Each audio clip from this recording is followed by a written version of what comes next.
Selama ini memang Indonesia sudah berhadapan dengan Filipina sebanyak 27 kali. 25 diantaranya ini berakhir dengan kemenangan. Imbangnya 5 kali dan Indonesia hanya pernah kalah sekali dari Filipina. Tapi bagaimana wajah Filipina saat ini? Wajah tim yang diturunkan di ajang Piala AFF 2024. Catatan dari Bang Dede melihat kiprah dari tim nasional Filipina di 3 pertandingan sebelumnya.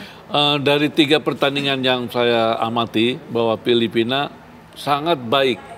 Organisasi di belakang, di tengah maupun di depan itu sangat baik sekali. Contohnya waktu lawan Vietnam pun dia bisa membuat gol terlebih dahulu, baru Vietnam yang membalasnya seperti itu. Jadi memang Filipina pun jangan dianggap ringan karena dia juga ada beberapa pemain naturalisasi ada. Lantas juga memang dia organisasi mulai belakang, tengah, depan itu sangat baik sekali.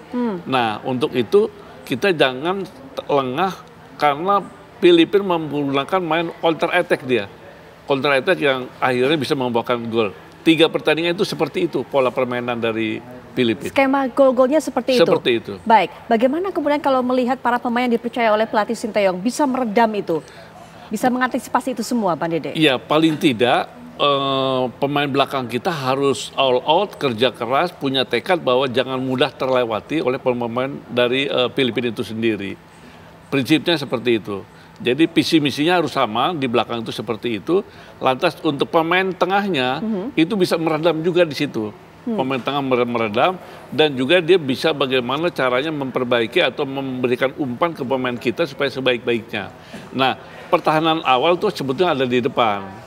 Nah, supaya jangan pemain-pemain Filipina leluasa untuk melakukan counter attack atau penyerangan terhadap pemain ke Indonesia. Ya, bisakah kita berharap kepada Rafael Strike dan juga Raihan Hanan kali ini? Bukannya Hoki Coraka yang kemudian dipasang sebagai awal atau sebagai starter sejak menit pertama pertandingan?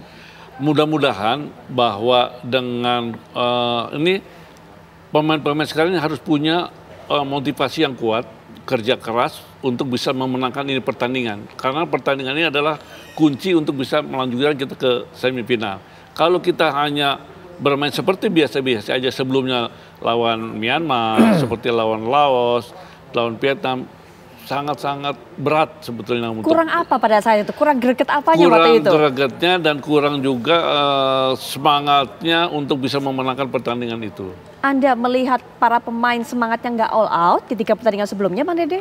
Iya, karena begini, waktu saya lihat lawan pertama kali lawan Myanmar, itu babak pertama kita sangat-sangat tidak bisa bermain yang secara baik.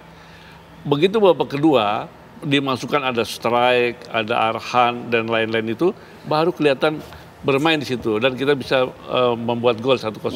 Tetapi waktu lawan Laos sangat lemah kita, passing salah, kontrol bola salah, lantas pertahanan juga penjagaan lawannya kurang baik sehingga waktu itu kan saya diprediksi saya bahwa Indonesia bisa menang 2 waktu itu.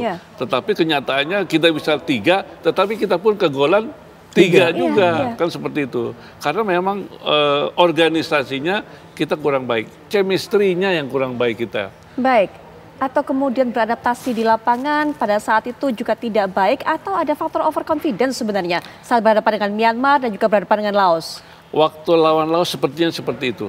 Ada overconfidence sehingga menganggap lemah Laos. Padahal Laos juga sekarang sesama umur 20 tahun itu Laos itu.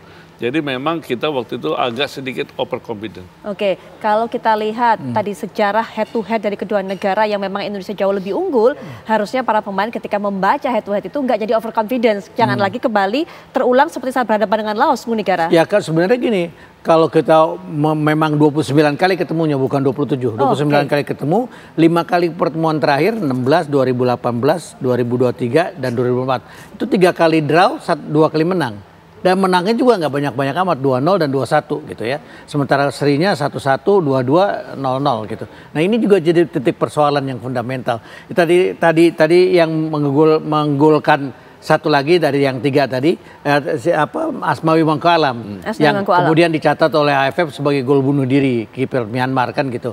Nah ini juga yang jadi apakah anak-anak overconfidence atau tidak, saya nggak masuk ke situ. Saya hanya melihat memang nggak ketemu chemistry-nya. Saya setuju dengan Dede, nggak ketemu chemistry-nya, kemudian juga mereka nggak berkembang gitu permainannya. Ini juga yang jadi persoalan. Jadi sekali lagi kita berharap melawan Filipina ini, meskipun saya juga sepakat tidak mudah karena Filipina juga permainannya cukup baik gitu ya, bukan juga karena hasilnya draw 1-1 melawan Vietnam, bukan itu gitu, bahkan unggul lebih dulu gitu. Tetapi memang kita nggak boleh lengah terhadap Filipina. Kenapa? Karena disinilah kita hidup dan mati. Dan menurut saya nggak usah juga sebetulnya, tapi ini udah lewat ya, nggak usah juga mencandangkan kita harus juara di ASEAN. Enggak, kita pentingnya Piala Dunia kok, bukan AFF. Ini sekedar batu loncatan, iya, tapi kemudian ada juga yang berpendapat seperti ini, Bu Nigara. Di ASEAN saja keok, apalagi mau kemudian ke level dunia gitu. Kalau ada yang berbicara seperti itu? Kan gini loh, timnya beda. Timnya beda. Ini tim anak-anak nih, tim junior yang ada main di sini kan, U20, U23 yang main di sini. Beda dengan di tim senior gitu. Nah, karena ucapan PSSI mau juara di sini dan kemudian diperbaiki jadi semifinal di sini, ini menjadi persoalan gitu. Jadi orang berharapnya itu tadi muncul kata-kata itu. Padahal ini timnya beda, dua persoalan yang berbeda, nggak bisa dijadikan orang, kecuali gini loh, ini timnya semua sama, kesana sama, nah itu lain gitu. Nah ini makanya dari awal saya udah ingetin, jangan kasus Garuda itu terulang.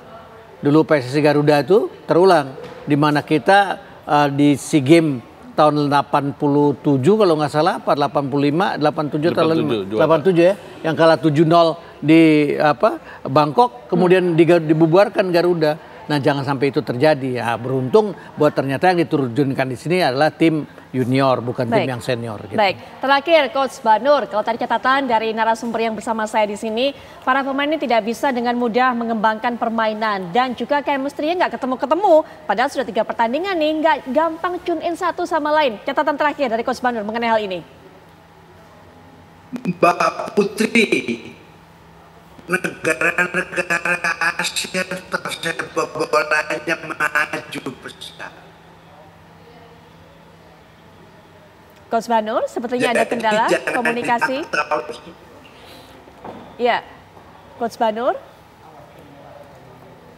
Ya, Coach Banur, sepertinya ada kendala komunikasi. Kami tidak bisa mendengar dengan jelas suara Coach Banur. Sepertinya terputus. Baik, kita akan lihat nanti bagaimana hasil dari pertandingan kali ini. Sudah banyak catatan dibahas oleh para narasumber. Ada Bang Dede, ada Bu Nigara, kemudian juga yang bergabung secara daring ada Bung Bambang Nurdiansyah yang juga memberikan catatan seperti apa yang seharusnya dilakukan oleh timnas kita. Harapan kita pemain bisa melakukan rencana yang sudah disiapkan oleh pelatih Sintayong, mengalahkan Filipina karena ini merupakan kesempatan terakhir untuk bisa melaju menembus semifinal ASEAN Championship 2024. Bu Nigara, terima kasih. Sama-sama, Putri. Pak Dede, terima kasih juga.